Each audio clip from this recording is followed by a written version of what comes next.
China flexes its new diplomatic and military might, while in Australia, old divisions are on show over migration. I'm David Speers. Welcome to Insiders.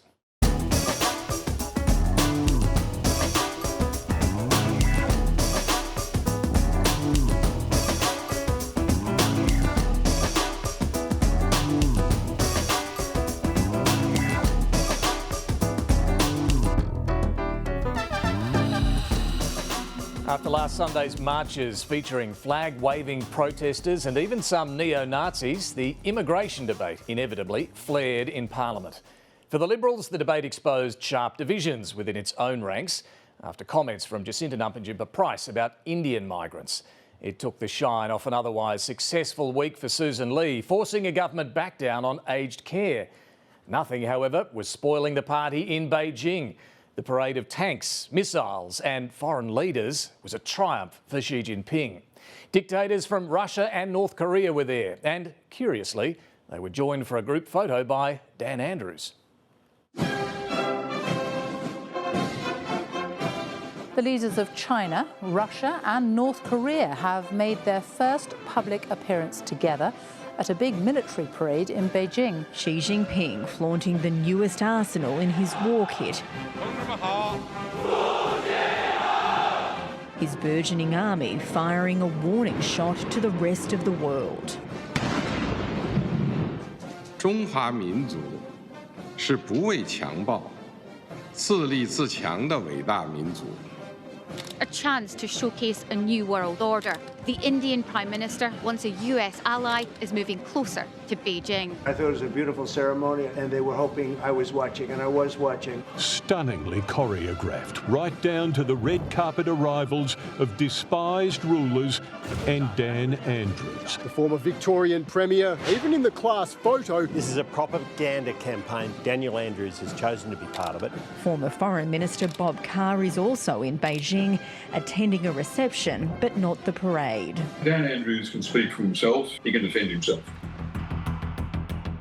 Will the Prime Minister condemn his close personal friend, Daniel Andrews, attending the Chinese Communist Party military parade? At the 70th anniversary, 10 years ago, the former government sent a Liberal minister. Dan Andrews not apologising.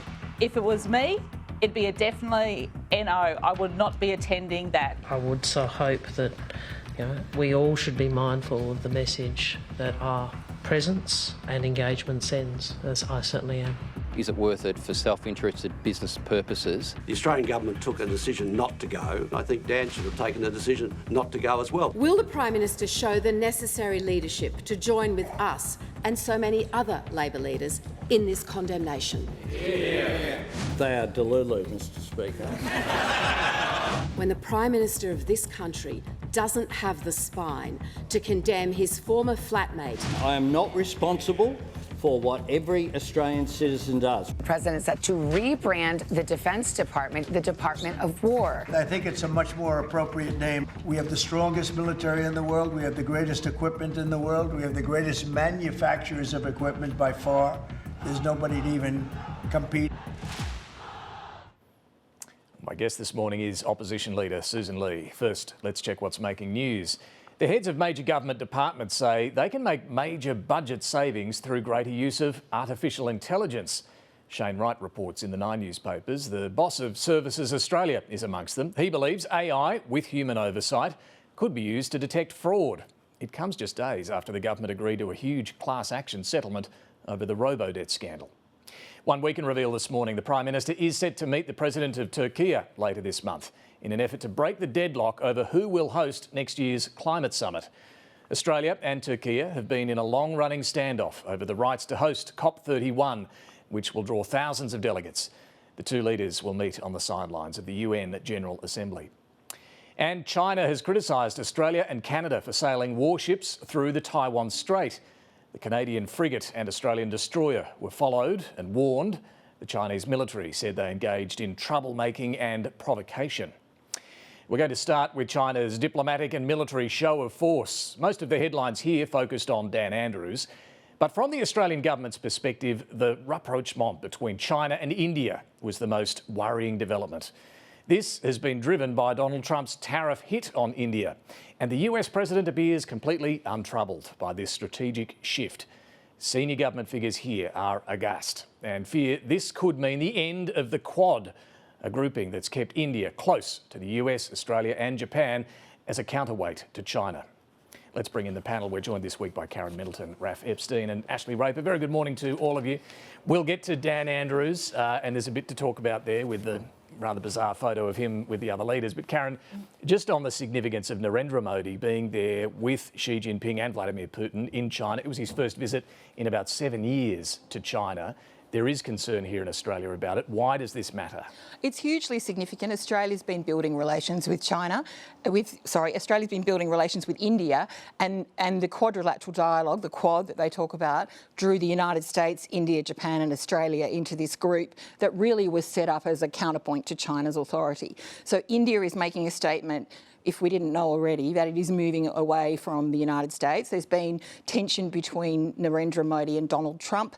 Donald Trump sort of intervened in the conflict between India and Pakistan and claimed that he'd ended the war. The Indian Prime Minister was very angry about that, and Donald Trump continues to do that. And then there's the massive tariffs being imposed.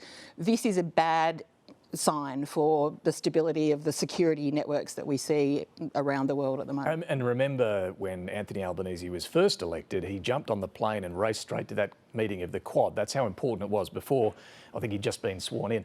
And now there's a real doubt as to whether the Quad, there won't be a meeting this year is the view, and who knows whether it continues. It was meant to be in India, and Donald Trump has indicated he wasn't going to go. So here was Donald Trump's reaction to the scenes that we saw. This was just yesterday. He posted on Truth Social, "Looks like we've lost India and Russia to deepest, darkest China. May they have a long and prosperous future together."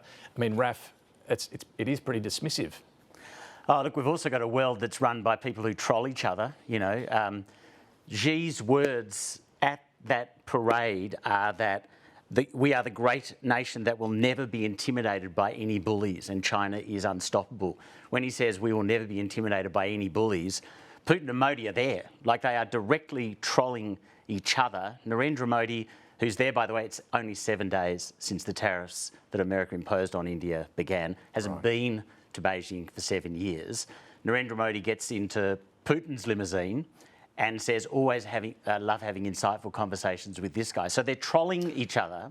Yeah, they post that. He's posting he posted that. So he made sure there's a picture of him inside Putin's limousine. We really are in the social media age of diplomacy. And it's terrifying. But the more sort of the bigger picture, also this week you had the Coalition of the Willing, right? So that's all of the people trying to make sure Ukraine survives, either on a phone. That's basically all the democracies. Either they're on the phone or they're at the meeting. Everyone who wasn't in Beijing. Right, you've got the dictators' party in Beijing, and you talk to the government here and they will say, there's Donald Trump in America somewhere in the middle. Just quickly completely destabilised. On the Quad, I did talk to Bob Carr, the former foreign minister who was there in Beijing. He didn't go to the parade, but he was there for a lot of meetings, and he agrees that the future of the Quad now is looking pretty shaky. I really do think it's in trouble when, as a result of his irritation with India, irritated because of its position on tariffs, there's a question mark over the Quad, although I think Australian diplomats in Delhi had thought for some time that India's commitment to it had not been full-bodied. Yeah, it was always a bit tenuous. Look, more broadly, Ash, when it comes to China, what it was trying to do this week, having those leaders there, having this big military parade, what was it trying to achieve, and did it achieve it? I think it did in terms of the symbolism. I think it was all about the symbolism and what was on display, like in terms of their military capacity. I think there's been experts talking, can they actually use it all, or how much of it will be used? But just in terms of that, and what, Raf, you're going to that those countries, those leaders all together saying, look, we are all here at this party, as you put it. And then that was juxtaposed to what was happening with the other Western Bloc. And then it comes back to where is Donald Trump, in all of this? And that is a problem for Australia. And we know that we're waiting with the US as well to release their defence strategy. And what will that look? Will that look internally? How does that look now with the strategic competition in the China? And where does that put Australia in this as the US now works out what they're going to do with this, basically this display of this new world order? Well, we know Trump was watching and immediately renamed his Defence Department the Department of War. Raf, I don't know if he was noticing the appearance of someone up the back of that group photo, but we certainly were here in Australia. Dan Andrews, what on earth was he doing there? Well, if you ask some senior federal Labor people, it's amazing how many times they drop the F-bomb, including describing it as an effing disgrace, or I don't think he gives an F. So I found the strength of that language really interesting. I did invite Dan Andrews onto my show to see if he wanted to talk about it. Wasn't available? He declined that invitation. I think it's interesting as well, the Victorian Premier has not faced the cameras since that happened. That's interesting. You had in your package at the top of the show that the Deputy Premier... Well, he went pretty hard, Ben He Carroll. went really hard. He accused him of self-interest, and I think that's exactly how... Of pursuing his business interests. Venal self-interest. Is that what it is? Is it clear that's what Dan Andrews is trying to do The here? big question is who benefits? Who benefits from him going? Well, who benefits from Bob Carr going too, but Dan Andrews was at the parade. Bob Carr did ask him about that. He said, I have zero interests, commercial, business, advisory, none of that. But being on the red carpet, as Dan Andrews was, and posing in a photograph makes him look like he's representing Australia. And I think that's suits the Chinese perfectly well. So you have to ask who benefits from it and does Australia benefit? And I think, given the debate we've had in the last few days, the answer to the last question is not really. And can I just add something to that? We've got to do the delicate dance with China, and that's why the PM was there and those sort of things. So there are times to engage with China.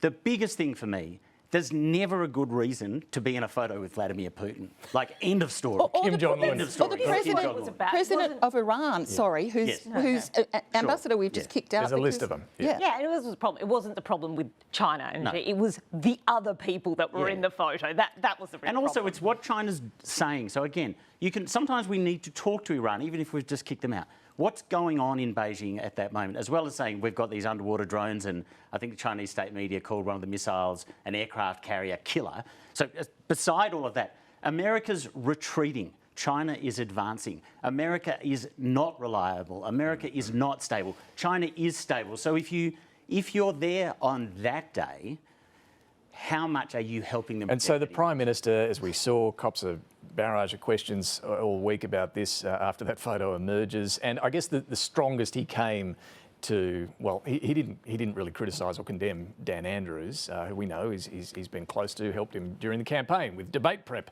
Andrews apparently does a very good Peter Dutton. Did a very good Peter Dutton in debate prep. But Anthony Albanese did say that this is not something anyone in his government would have even thought of doing. It certainly is not something that I would have even thought of doing, and no one in my government would have thought of doing. Yeah, Ash, I don't know, could he have gone harder? Yes, absolutely. But look, we know that what the Prime Minister is all about loyalty. You know, loyalty to his friends, he demands loyalty. So I think it was quite predictable how he did respond to that. But then they're very clear from the government. We didn't have anybody near that. We didn't want anybody near that. We didn't send our ambassador, and we wouldn't have done that. But publicly, yes, he probably could have at this stage called his friend and say, look, I have to do this and go out publicly. But the line he kept using about, 10 years ago the coalition government sent a minister, you know, we're only sending a mid-level diplomat, is completely irrelevant. Well, it misses the point that we were saying. It's about standing alongside those other leaders. But also the strategic circumstances of 10 years ago are completely different. So it's irrelevant. He had a phone call with Trump during the week. Their fourth chat over the phone does now look likely. There will be a face-to-face in New York in just over 2 weeks. Not confirmed though yet.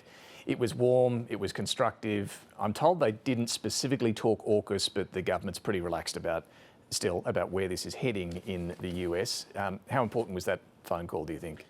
Well, in this administration, right, you've got to talk to Trump, right? Doesn't matter, even if you win a debate in the Pentagon, you've got to talk to Trump. I think actually what's interesting about the broader relationship, you've even got someone like Tony Abbott writing on his Substack, what is so unsettling is that we can no longer rely on America. I was trying to sort of tot up, the only prime ministers who back AUKUS are the people who either signed it or who are working on it, right? You've even got Lachlan Harris, who worked for Kevin Rudd, saying we need to talk about our post-America future. So that conversation is incredibly crucial.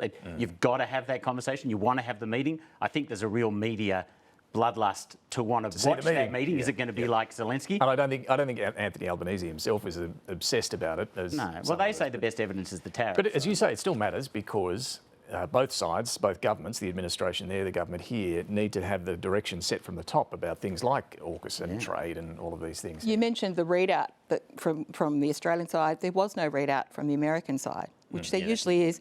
that kind of suggests maybe it wasn't entirely warm and convivial all the way through. Well, the Pentagon were trolling with the mail stuff, weren't they? Saying it was a happenstance. I mean, there's a lot of trolling going on. Happenstance, and then The it world's was being run by then it was a Twitter. meeting. All right, time to talk to Opposition Leader Sussan Ley, and to take us there, here was Donald Trump's reaction to China's military parade.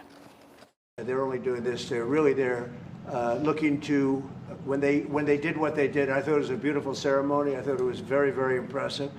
But I understood the reason they were doing it, and they were hoping I was watching, and I was watching. My relationship with all of them is very good. Sussan Ley, welcome to the program. Good to be here, David. Happy Father's Day. Oh, well, thank you very much, and to all the dads out there as well. Look, Donald Trump thought that military parade was beautiful. How would you describe it? Some diplomatic remarks from the President there.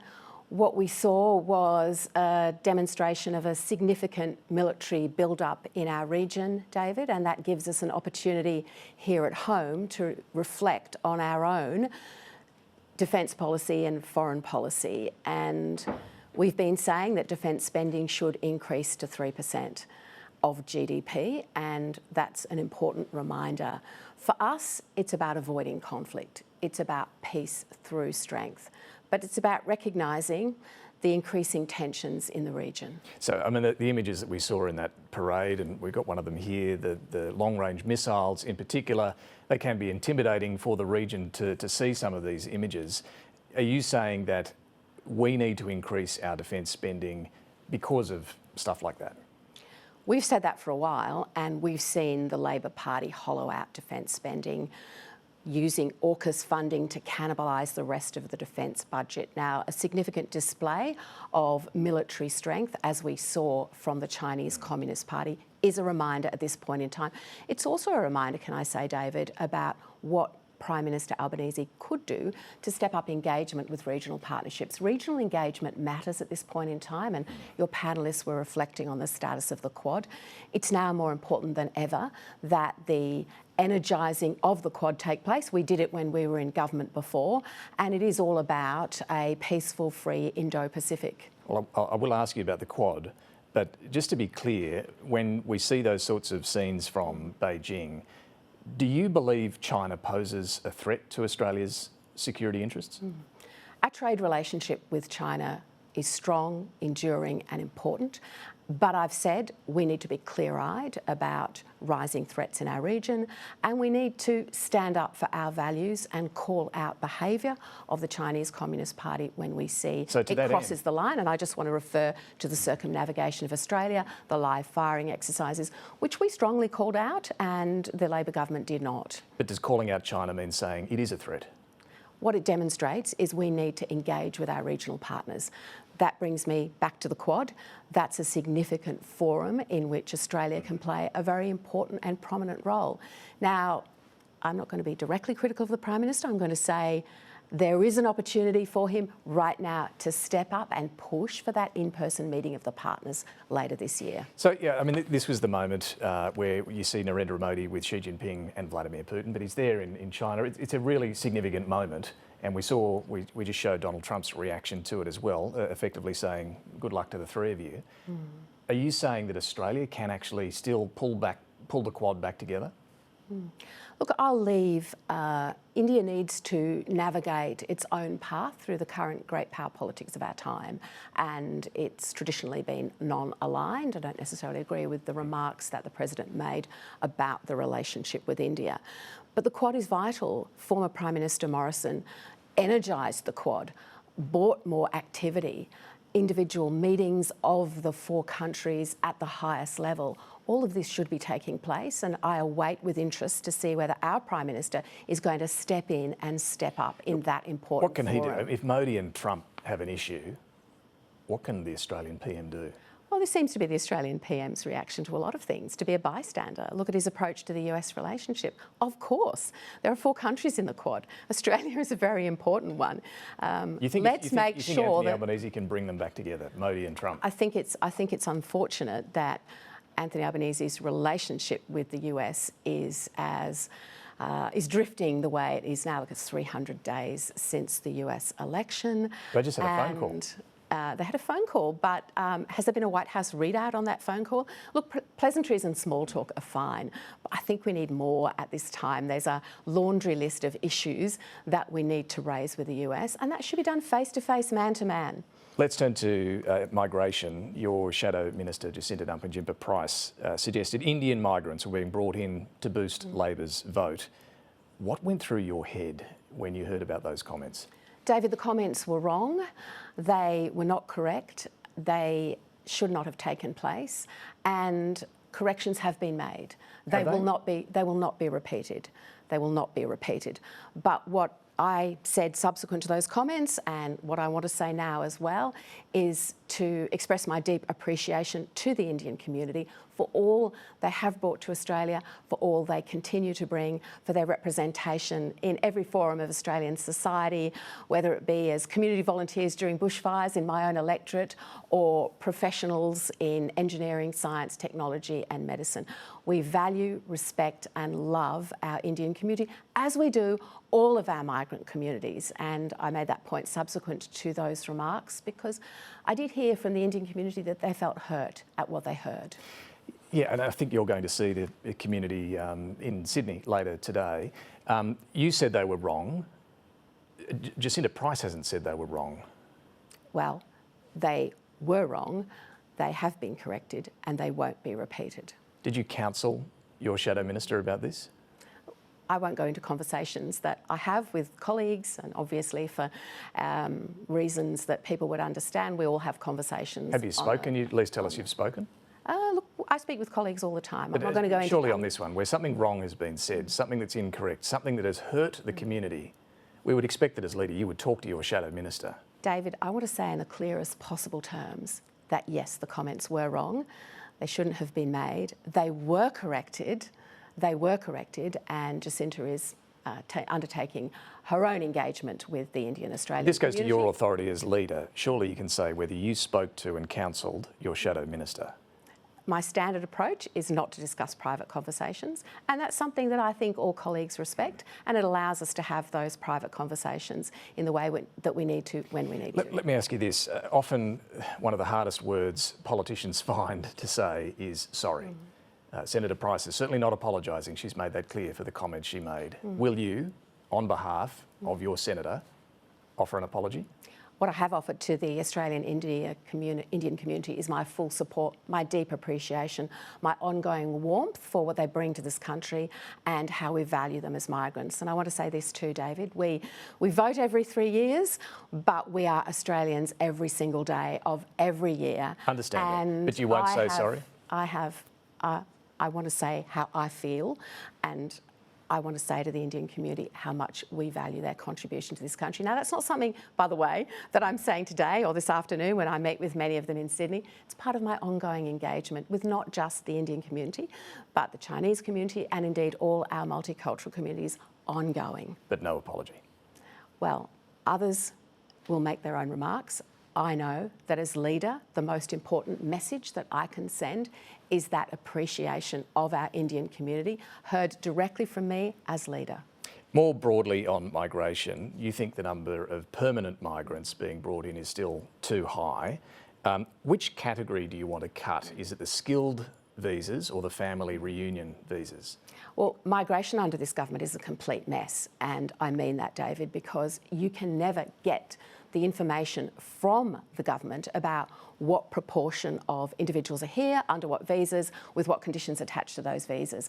All you get is this headline figure, and that's why Australians are losing confidence in the government with respect to its migration programs, because they can't actually, we don't know what those numbers are. Well, we know in the permanent migration program, which you've said is too high, it's about 2/3 skilled visas and about 1/3 family reunion and a small number of humanitarian. So which is too high? We have to get that right. And it's not just the permanent migration, it's the net overseas migration as well. And it's the people who are here for 6 months, 12 months on a visa, coming under skilled visas, as you say, whether it's family reunion, etc. But I want to give you an example of why the government has not got this program right. We value our skilled migrants. We know how much we need them, particularly in regional Australia where I come from. About 700,000 migrants came to Australia last year, only 5,000 were able to work in the construction industry. Now, if this government needs to build more houses, and yes it does because it's failing miserably on 1.2 million homes, surely they would get a better balance of skilled migrants. We're asking for these numbers. Why, when the government announces this figure, do they not give us the detail? But do you think there are too many skilled migrants coming in? Or too many family reunion visas? The issue here is not about the migrants, but about the infrastructure. I want to make that very clear. Well, you've said it's about the migrants. You've said the number is too high. Yes, because what I'm hearing as I travel around the country is the pressures that communities are facing. So which ones need to be cut? The pressures that I'm hearing about are about the total number of migrants. Now, the issue about how we decide what numbers is something that should be made subsequently and should be made with deep understanding of where the government's numbers are, which we don't have. But this is not about any migrant or any migrant community. We value every single one of them and what they bring to this country. This is not a failure of migrants or migration. This is a failure of government policy to build the infrastructure, to build the services, to have the roads, to have the amenity in our cities. And is it also... Those pressures are being reflected wherever we go. Do you also think migrants are hurting Australia's way of life? Jobs, services, infrastructure. That's what I mean. It's not the migrants themselves. I'm a migrant to this country, David, incredibly grateful for the opportunities that it has given me and my family. And I know other migrants feel the same. And I welcome every single one of them. So the government has failed in not getting the infrastructure right. So when you said migrants are putting pressure on the way of life in Australia, what did you mean?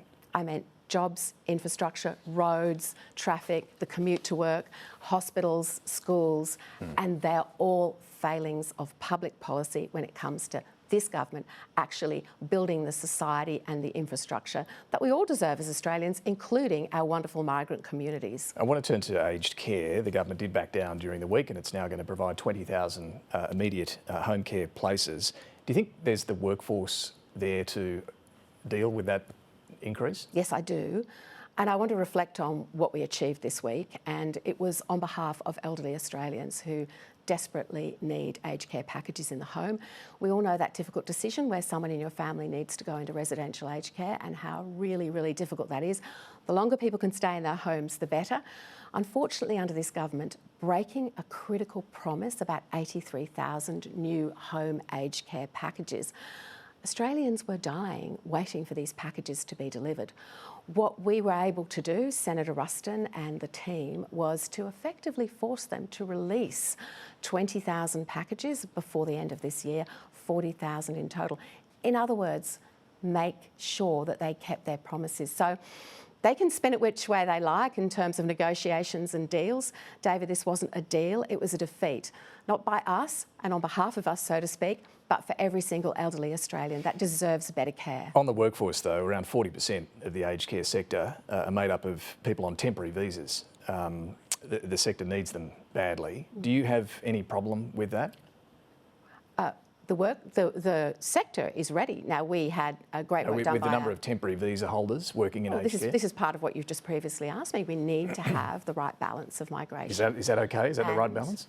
We need to have the right balance of migration. We welcome the people on visas who work in our aged care facilities. Many of them cared for my mum recently, and they do amazing work. They do amazingly well. No problem with them. The point of your question, David, is the sector ready? The sector stepped up at a Senate inquiry and told us, you know, organisation after organisation, yes, absolutely, we're ready, we can deliver these packages. That's what matters here. How elderly Australians in their homes receive the care that they need. And thanks, as I said, to the fight that we've been able to have from the Senate and across my team, we've been able to achieve that for them. I want to ask you about government spending more broadly. I mean, clearly people want better aged care services, health services, childcare services. You want to spend more on defence, as well as you mentioned earlier. But there is also growing concern about the level of debt and deficit that we're facing. I mean, we've got these numbers I can show you from JWS research. 79% are now concerned about debt and deficit. Finding ways to bring spending under control proved diabolically difficult for the coalition at the election. How would you approach this issue? I'm going to make some remarks in a major economic speech next week, and I said at the National Press Club when I became leader that we would set a clear economic narrative. And this set of remarks is about how we would manage the budget, because, David, we have to live within our means, and I think the responses to those questions demonstrate that Australians know that we have to live within our means. But right now we have government spending at 27% of GDP, risen from 24%. But at the same time, we have our living standards as Australians declining faster than any country in the developed world. So something is wrong here, and we've got a government with no fiscal restraint, with runaway spending, and with no agenda to actually deliver the productivity that they talked about so largely at their roundtable, but actually nothing came out of it to. In the speech you're going to give this week, you're going to be talking about the culture of dependency that needs to be tackled. I recall Joe Hockey as Treasurer used to talk about lifters and leaners. Who are those who are too dependent, do you think, on government support? I'll make the point that more than half of all Australian voters receive the bulk of their income from the public sector, from wages or subsidies. Where's that figure from? Well, that's well acknowledged, David, and I can provide it. I can provide it to you. Does that include Medicare? Is that what you're talking about? I'm talking about the bulk of their income from the public sector, from subsidies or from welfare. Now, the point that I want to make here is that we want to empower Australians to contribute, to realise their talents, their energies, their ingenuity. We don't want a society where people are dependent on government, and that's the point that I'm going to make. So should people on Job Seeker, for example, be nervous? Absolutely not. Absolutely not. I'm very committed to pathways to work and getting the right skills for the right job for Australians. So where do those supports need to be drawn back? I just want to make this clear, because I want your viewers to understand, if we turn the clock back to COVID, spending was increased under us as a government. We exercised fiscal discipline at the end of COVID. This government came in and turned the tap back on, and that's why you're seeing the runaway spending. But it's very difficult, isn't it? It's very difficult to identify where there's too much spending or support being offered, and you're unable to do that at the moment. I understand there's a long way to go in this term. Look, I'll give you an example. I've said to the government, we will work constructively with you to restrain the spending in the NDIS. We know that it needs to be sustainable, that it is becoming so expensive it will overtake the age pension. But the reason we need to do this, David, with all of these issues that you talk about, having the most efficient spend for our money, is so we can look after vulnerable Australians. For those who are on Job Seeker, for those who are struggling, we need a strong budget. So we need a strong economy to deliver a strong budget so that we can look after the vulnerable. That will always be central to my considerations as Liberal leader. Your Shadow Treasurer suggested things like a new baby bonus might be worth looking at. That would be a whole lot of extra spending, wouldn't it? Lots of great ideas across my party room. Are you going to look at a baby bonus? Lots of great ideas across my party room. I'm not landing on announcing any of them here. Can we afford stuff like that, though? Well, we know that the government can't afford the trajectory of spending that it's on, and that's the strong point that I want to make in my speech next week. That I'm going to set out the principles by which we would manage the budget. But then you might spend more on other things like baby bonus. We'll make those announcements in due course. As I said, there's many great ideas, initiatives and thoughts across my party room, but everyone is unified that the way this government is spending, it simply cannot go on. And it's not in the interests of Australians either, because of course we are seeing living standards decline. Matched with this huge government spending, I mean, most Australians understand that this doesn't make sense. And but you might spend more. Well, we'll be very careful about what we spend, as we should. Okay, on the tax front, there's a bit of a tax debate running. Are you open to changes to the GST? We'll deliver tax policy that is lower, simpler and fairer, and you'd expect me to say that. I haven't met an Australian who tells me that they're not paying enough tax, and that will be the approach we take to every conversation that we have about taxation. Right now, let's look at what this government is doing. They're not talking about spending, they're not talking about the fiscal restraint that Australians expect of them. They're talking about taxing Australians more. Okay, but are you prepared to look at the GST? We will look at tax policy as a whole. We'll connect it to our economic narrative, and that's about empowering Australians, not giving them the opportunities they need to get ahead. The Liberal Party I lead will always back Australians who work hard, who take risks, who give back to this country, get up every morning and have a crack. Final issue, net zero. The government's going to announce its 2035 emissions target in the next couple of weeks. The Coalition, of course, is still debating whether to even stick with the net zero by 2050 target. When the Morrison government committed Australia to net zero, you were pretty excited about the opportunities. You said, I think the net zero by 2050 aim is perfect. Has your thinking changed since then at all? As a member of a previous cabinet, unsurprisingly, I supported the policy of the day. As a Liberal leader, I'm committed to the policy that I have instigated now, which is... Personally, as Sussan Ley, think about net zero? David, this is about my role as Liberal leader. What Australians expect of me is to enunciate Liberal Party policy and direction. So I'll take a moment to do that if I may. We have a working group led by Dan Tehan. It's doing incredibly intensive, I may even say energetic engagement. There was a meeting of at least 30 of the parliamentary party this week. Experts came in, analysis was presented. There's a lot of work being done, and I want to reassure your viewers of that. We will deliver an energy policy that has two fundamentals: that we bring forward, that we have a stable, reliable energy grid for affordable energy for households and businesses, and that we play our role in reducing emissions. But you asked me about the 2035 targets, and I think this is really important. The government is silent on what it's doing here. It's delayed and obfuscated. It's really important that they demonstrate to Australians what is the cost of these 2035 targets when they bring them down. The cost of jobs, the cost of the economy, the cost of your electricity bill. I understand that, fair enough. But your review, are you happy for that to run another 12 months, or do you want it fixed up quickly? I'm not going to put an end date on it. It's not appropriate. I've said with our policies that are all under review, our values are not, but our policies are, that we'll take the time to get this right. But I just want to point you to the work that's being done now to reassure you and others that there is a lot of activity in energy policy because it's incredibly important. It is the economy. You mentioned Dan Tehan's work. He's off to look at nuclear research in the United States as part of this. Who's paying for that? Well, those questions should be directed to Mr. Tehan. Okay. But can I say he's doing an outstanding job leading a very important conversation on energy. Final one on this. It includes nuclear and gas. Do you think the rollout of renewables and transmission lines should be accelerated right now or paused? The government's made a complete mess of this. What do you think?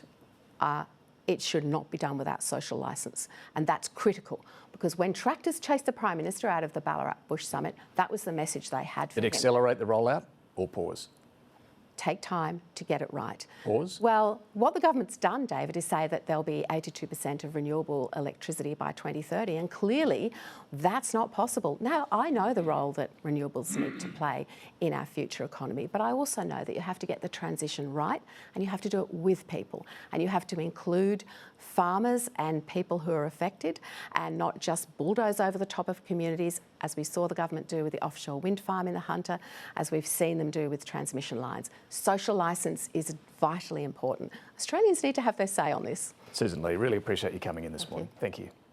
We're going to get back to that aged care debate during the week and the government's decision. It's back down after the pressure from the Coalition, the Greens, the Crossbench to provide those extra 20,000 home care packages immediately. Let's get back to our panel. First up, though, Karen Middleton, Raf Epstein and Ashleigh Raper. Karen, just coming back to the Quad, I thought those comments were interesting, suggesting that Anthony Albanese needs to step up and bring the big players, India and the United States, together to keep the Quad alive. Yes, I'm not sure how effective Australia can be in doing that just at this moment.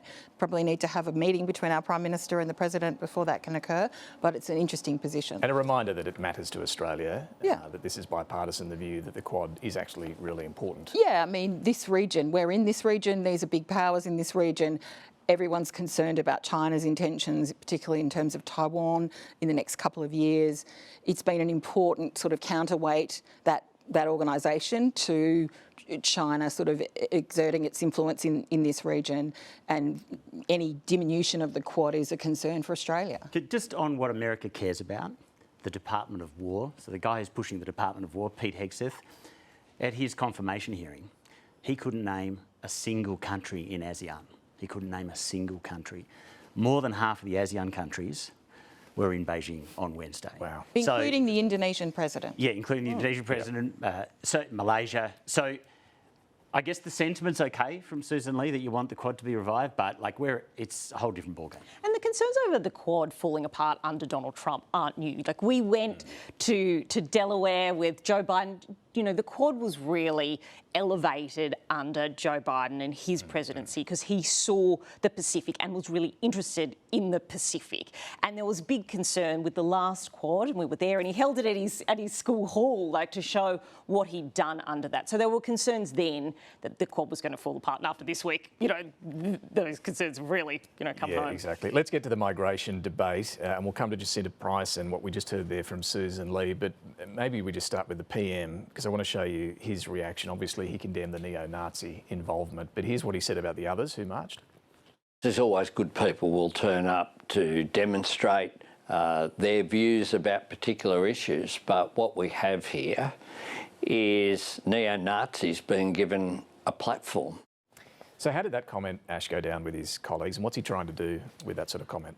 Well, it was interesting. He did that, and there was a press conference this week, but a lot of it was sort of filtered out, you know, through caucus and things like that, trying to do this balance, really, of, you know, yes, we're condemning neo-Nazis, but we do not want to alienate these other group of people and push them further right or push them to the neo-Nazis. But it was interesting. I think it wasn't strong. I think as well, you know, he sent Anna Lee out as the Multicultural Affairs Minister. She was much stronger. So they put her out there. So they clearly had this line that they wanted to push out and talk about the racist undertones. I just don't think that the Prime Minister got this particularly right. I think actually Chris Minns, as the New South Wales Premier, got it quite right with his comment saying, if neo-Nazis are at a march, probably not a march you want to be at. I think it's kind of that like simple. being in a photo with Putin. Yeah, it's a fair point. But generally, on the backbench, I think Ed Husick might have suggested that you know, he would have used perhaps different language about this. But were most of them, Karen, do you think, relaxed about what the PM was trying to do, trying to reach out, I guess, to those who haven't been completely pushed to the fringe? And ensure that they aren't. I think they do understand that's what he's trying to do. He's concerned about a fracturing in the community because if you are seen to not acknowledge the concerns of people about the pressures that they're under, and let's face it, that's why, you know, we hear criticisms of levels of immigration. It's because people are feeling under financial pressure.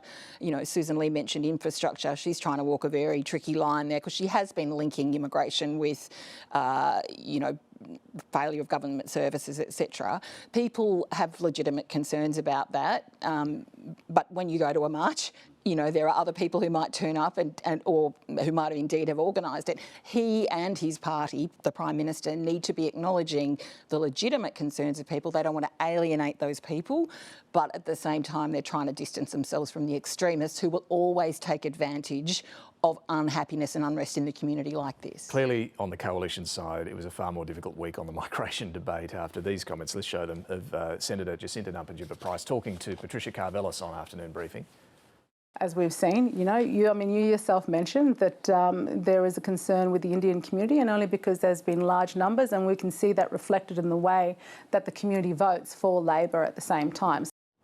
So I thought Sussan Ley's comments we just heard then were quite strong, clearly not going as far as offering an apology and not willing to say whether she spoke to Senator Price. I think she did. You'd be alarmed if she didn't. I'm pretty sure she spoke to Senator Price pretty quickly after those comments were made. But she did. So she said those comments were wrong, they've been corrected and they won't be repeated. She said that 3 times. And I just wonder how that gels with, there are shadow cabinet ministers saying this could be permanent damage. There are shadow cabinet ministers saying Sussan Ley's authority is being directly challenged. And there are shadow cabinet ministers who voted with One Nation on these issues, directly defying to set up an inquiry. Sussan Ley's authority. So that... There are some others, however, Raf, who say that while this is hurting the Liberal Party, internally it maybe doesn't hurt Sussan Ley to have a reminder. Remember, Jacinta Price ran on a ticket with Angus Taylor for the leadership. If you get comfort in that, I mean, where I end up is that the oldest form of prejudice is to blame the newest arrival. And I just think it's so easy to blame the people who've come here last for a range of complex problems. Politicians need to be very careful with their language. I think there's genuine You know, when she says those comments won't be repeated, probably. Yeah, that little grab there of Jacinta Price in her interview with Patricia Carvella, she says, oh, well, as you said, Patricia, no, like you look at the transcript, Patricia did not mention the Indian community. Jacinta Price She mentioned the concerns at the protests about the flyers around the Indian community, and that's what I think she was referring back to. But look, you can see this is damaging from the comments we heard there from Sussan Ley, the fact she's going out to see an Indian community this afternoon. Yeah, well, they absolutely jumped on it, and it came from Sussan Ley's office to issue that correction, as I understand it. You know, you go out and you correct this.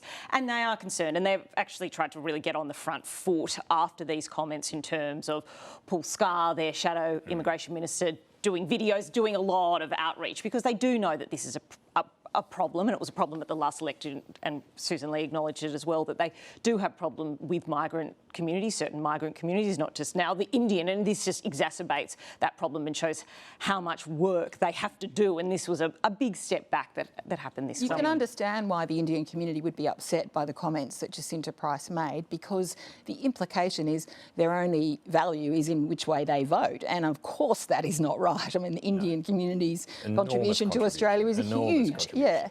Let's talk about aged care. Yes, the government did back down this week on those home care packages. Raf, what happened during the week? Because at one point it was voting against it, and then it was doing a deal to provide these places. Well, they backed down, didn't they? I guess they dropped the ball. I think what I find valuable in what happened this week is the Parliament worked the way it should work. David Pocock gets asked to do a whole lot of different things, and he gets to pick his issues. He picked this issue. Here's the reason it was in the Senate.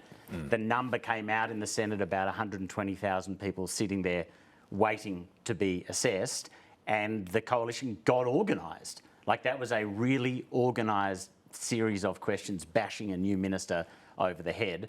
And they're speaking to a really massive community concern. Well, talking of the community concern over this on your program during the week, Raf, you did speak to people who are literally having to change their lives because an elderly parent is stuck on that wait list. I requested an assessment for her, a My Care assessment, back in February, and it still hasn't happened. I've ended up leaving my job. And how are you getting by without work? We just do what we have to do, honestly. A bit like Linda, was it, before you? I gave up my job and I went to Brisbane, where he was for 6 months. Gave up your work? Yeah, went up there to stay with him. No, I couldn't wait 2 years in the hope that we'd get a level 4 package to look after him. She moved from Melbourne to Brisbane to look after a parent. I mean, this is gender equity in 2025, right? Yep. While these things are not happening, it is women giving up work to look after their elderly parents. Yeah. And I assume that David Pocock and the coalition are getting what we get flooded with at every ABC radio station in the country. There's a massive need. People don't want to, they want to avoid going to an aged care facility if they can. There's a huge number of people, the silver tsunami, who want to get aged care at home. And it all came and the government got mugged by reality in the Parliament. Yeah, we still don't know those 20,000 places are going to be released before the new system comes in from November, whether they're level 4 or level 1, and that will affect what they cost. Well, I think it just goes to what the assessment and where the need is. And also, you know, and there's talk about where obviously the sector say they can provide them, but can they provide them everywhere? So there's 20,000. Is it just going to be, you know, obviously metropolitan areas? It's sometimes easier to supply them because there's more of a workforce than, say, in regional areas. So it'll be interesting to see actually where these 20,000 end up. And they're going to have to move on to the new system as well. Yes, there's a sort of a grandfathering with these as well, but they're going to have to sign a new deal in November when the new just on the city country thing, I think the government's argument is it's like childcare. The services only want to make money in the cities. They haven't been focused on the outer suburbs and the regions. We were sort of trying to beat them with a stick to get them to provide where they can't make money. But I think it's also very clear from the industry, they think the minister didn't understand what was really going on. So they feel like they were saying we were ready. Yeah. Why didn't you come to the party? Yeah, and there's two separate things. There was really no reason why. You know, they're saying that these care packages were tied to the new system, but this new system has been delayed. It was meant to come in July 1. Now it's November, and the wait list just kept growing. So there was really no reason why they couldn't release more packages. And yes, they're under the new system. They just wanted them on the new system. Saves, it does save a bit of money. It, stops administration. And yes, the new system is superior to what's now. Well, I think I'm told about 20,000 places could work out at about around $500 million. So, yeah, it's a bit of money involved here too. Sam Ray is the new minister, and Karen, he's there, of course, as a result of the factional play that took part after the election to get rid of Mark Dreyfus and Ed Husic. How do you think he's gone, this first big test for him? Well, he's kept on talking, but he keeps on saying, I've had plenty of chances to answer questions in the Parliament. Yes, but have you answered them? And did you give any answers that were substantive?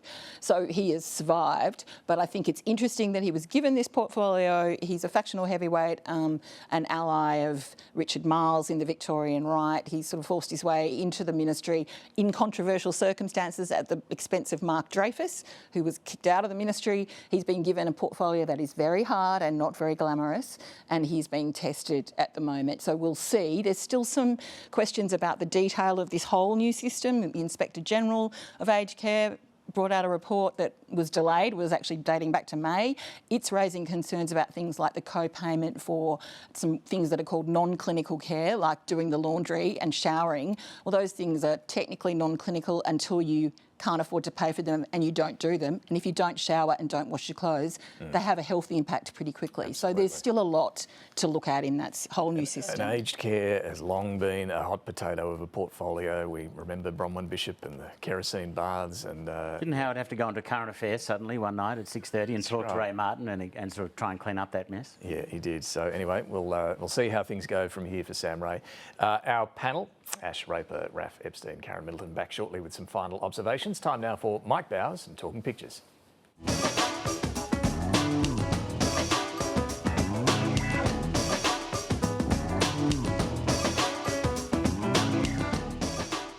I'm Mike Bowers and I'm photographer at large for the New Daily. I'm talking pictures this morning with photographer for AAP in the Parliamentary Press Gallery, Mick Tsikas, and a very warm welcome. Thank you, Mike. Mick, you've just recently won the Press Gallery Visual Storyteller of the Year, and you won both categories. And the first category was the shot, and it's for this picture here of Lydia Thorpe flipping the bird. Yep. She got into an argument with Pauline Hanson and she threw papers at her. Yeah. And walked out. It's a lovely picture. Congratulations, Thank mate. you. The other one you won was The Craft. Yes. And you reinterpreted Canberra by shooting on an infrared camera. I thought I'd do something different. The idea, get an infrared camera and start shooting Canberra. It's a beautiful series and it's just such a different way to look at the national capital. So, again, well done on that. Thank you. Mick, Parliament House is a huge magnet for protest.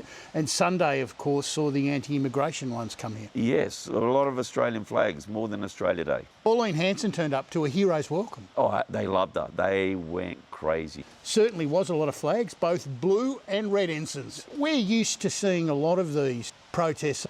Are they all the same? No, these ones here are a lot harder to photograph. They're a lot more hostile to the media, and you cop it. You do tend to cop it. Yeah. Pauline Hanson on National Flag Day wore a flag into the Senate. It actually contravenes the rules of the Yes, Senate. Exactly. You can't wear a prop. Yeah, but she was talking about a flag is not a prop while wearing a prop. I didn't quite get that. Yeah, I didn't quite get it. But what I liked is Senator Payman in the background having a bit of a giggle. Jacinta Nampijinpa Price wore one as well. But yeah, Fatima Payman in the background here was quite a juxtaposition. I liked it. Yeah. Mick, this week Dan Andrews popped up in China. We haven't seen much of him, but probably not a great idea if your enemies are already calling you Dictator Dan to actually stand with dictators. Yes, dictators, exactly. It's a great photo, but I don't think he's going to go to the pool room. No, he ain't going to the pool room, this one. A lovely David Rowe of him standing in, he's got his golf clubs. Golf clubs, yes. A bit of a holiday. Bit of a play around, Tankman 2025. Mark Knight's sort of got him in his comrade's outfit here, which is just beautiful. Yes, doing a selfie, I love it. Top shelf, Mark Knight.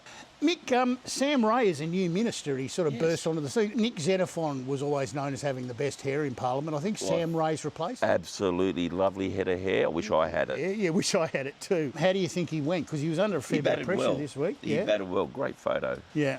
This is your colleague from AAP, Lucas. Lucas loves a bit of movement in the house, doesn't he? Slow shutter speed. It's quite a trick to this, isn't there? It's not as easy to do. Not as easy as I try it, and it's hard to do. Yeah, I can't do it either. Yeah. It's the interactions, isn't it, that make the more interesting photos quite at the time. Do you need eyes in the back of your head to watch for this? Well, you've got 150 people in there, and you've got to keep an eye on everything. Yeah. Yeah. If you're too tight on something, you'll miss something else. Yeah.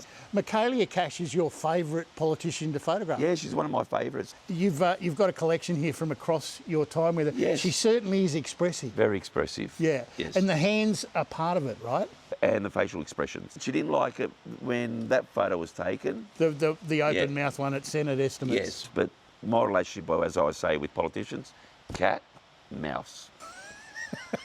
The other one is Bobcat, another one who's extremely expressive, but we don't see that much of him in the house, do you? No, he'll come into the house when he wants to ask a question, and then he will yell, and then he walks out again. But he's always great to photograph, Bob. A lot of these photos, Mick, and this one of Annika, it's really politicians just standing in a microphone, isn't it? And Correct. so we look for all sorts of things to try and spice it up a bit. I've used one of the cameraman's red lights here. Yeah, well, what you try to do is you get your bread and butter, which is a straight shot, and then you do your art, which is that. Yeah. Yeah, and just to jazz it up a little bit, make it look different. And the blue room is one of the most boring rooms to photograph in. It's a small room, and it's packed with journalists and cameramen, and you've got to work around it. And you've got to crawl around underneath the camera guys. Your knees go. Well, Mick, it's been a great pleasure unpicking events this week with you, and congratulations on the award. I'll let you do the honours. Back to you, Spearsy. Thank you, Mick. Great to see you on the show, and congrats on the award. Thanks, Mike, as well. And a very happy Father's Day to my dad, to all the dads out there as well. Hope you have a really good one. Some final observations, Ash. Well, happy Father's Day to you, thank and you. the dads on the lounge, and happy Father's Day to my dad and the father of my children, who clearly I'm not there to cook breakfast for, so, you know. He's doing it well this morning. Freedom of information laws were introduced to Parliament this week, and I just think transparency and accountability are something that we need to watch. The Albanese government in 2022, it was very much an integrity election. They've talked a big game on integrity. These new FOI laws, if you look at them, they do put more barriers in place. And I think it is just something to watch in terms of integrity. Yes, Labor set up the National Anti-Corruption Body, which has some issues. Yes, they're not, appointing themselves to secret ministries, but that doesn't mean that that they're great on these integrity and in transparency measures, and it is something to watch. Yeah, and I think it is going to be interesting to see how that legislation progresses and where it ends up with the FOI changes. Raf? Yeah, worth looking at what the Robo-Debt Royal Commission said about which way transparency should lean on freedom of information. UNICEF says that more than 7,000 children under the age of 5, more than 7,000 children under the age of 5 were treated for malnutrition in just 2 weeks. In Gaza, more than 7,000 kids. UNICEF say that some of those families are living on a cup of rice a day. The world's response to that, like Australia's response to that, is to sort of move towards recognition of a Palestinian state. The people who would be recognised, as it were, the most senior Palestinians, they are having their visas blocked by the Trump administration, which seems like a very bloody-minded move. There's even Palestinian human rights groups who are being sanctioned by America. So those tensions are going to play out in New York. Ash will be there to see it. I think the world's going to be watching to see if anybody worthy of the name of receiving Palestinian recognition is actually allowed to travel to New York. Yeah, I think that there is an expectation the PM will meet with some sort of delegation, but who that will be. Do they have a visa? Karen? Several years ago, the Federal Police and the Criminal Intelligence Commission were given powers to get new warrants, new kinds of warrants, to conduct surveillance, covert surveillance on electronic data. They can disrupt data without people knowing about it to try and stop a crime. They can monitor people they think might be in criminal networks, but the monitoring will capture other people. So if you're in touch with people who are doing something nefarious and you don't know that they're doing it, your communications are being looked at as well, and they can take over people's accounts in order to try and prevent crime. The Inspector General of the National Security Legislation Monitor had to review these powers, and he's done that. And the report's gone to government. It was tabled this week. He's got concerns. He says these warrants are not transparent enough. The people issuing them at the Administrative Review Tribunal are not experienced enough. He's made recommended changes. He says there should be a panel of retired judges with better expertise issuing these warrants because they're done in secret and they affect journalists as well. There should be a public interest monitor who can make a case for the public interest and raise raise concerns if they think they're anti-public interest, and there should be better technical advice in the warrant issuing process. So the government has to consider these recommendations. Be interesting to see what they do with them. Very interesting. Thank you all very much for joining us this morning. Finally, independent MPs have long wanted to lift the standards of question time, but we didn't realise this meant turning questions into poetry. We'll leave you with Nicolette Buller's parliamentary limerick. Thanks for watching.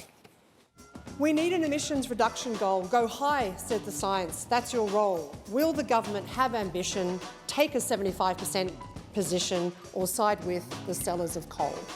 I thank the honourable member for the question, but I'll be answering in prose, Mr Speaker.